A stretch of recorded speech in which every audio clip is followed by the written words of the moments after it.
A classic cocktail for the summer months, this Aperol Spritz is refreshing and light. It is simple to make. Let me show you how. Hey everybody, I'm Kelly with the Suburban Soapbox, and today we're making my favorite summer drink, an Aperol Spritz. It is super simple to make, and you only need like 3 ingredients to pull it together. So to make our Aperol Spritz, you're going to need Aprerol, Prosecco or champagne, and a tonic or a sparkling water.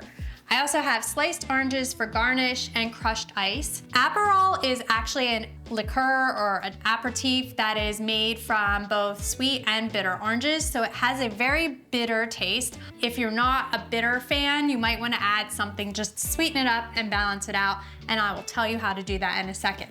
So to make our Aperol Spritz, we're just going to fill 2 glasses with some crushed ice. And then the Aperol Spritz is about 2 to 3 parts of sparkling wine, champagne, or Prosecco to 1 part Aperol. There's no real rule for this. You can actually add more Aperol if you like a little more bitter or a little less if you prefer. But it's really light and refreshing. It's like a great summertime drink. And then you can sweeten it up, as I said. So you could add like a honey syrup or lavender syrup just to sweeten it up a little bit.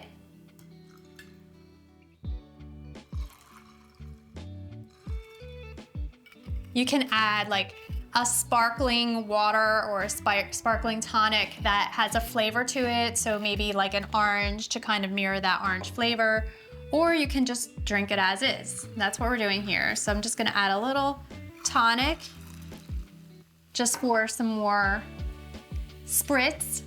And then I like to add fresh orange slices. If you freeze them, it'll be nice and chilled. It'll keep your glass cold as well. And that's it. That is an Aperol Spritz. So we'll add some straws and take a sip and go sit by the pool.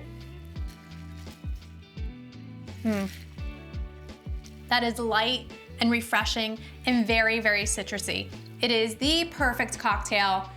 You are going to love it. If you like this video, please be sure to give us a thumbs up and subscribe to my channel. For more easy recipes, visit thesuburbansoapbox.com. Thanks again.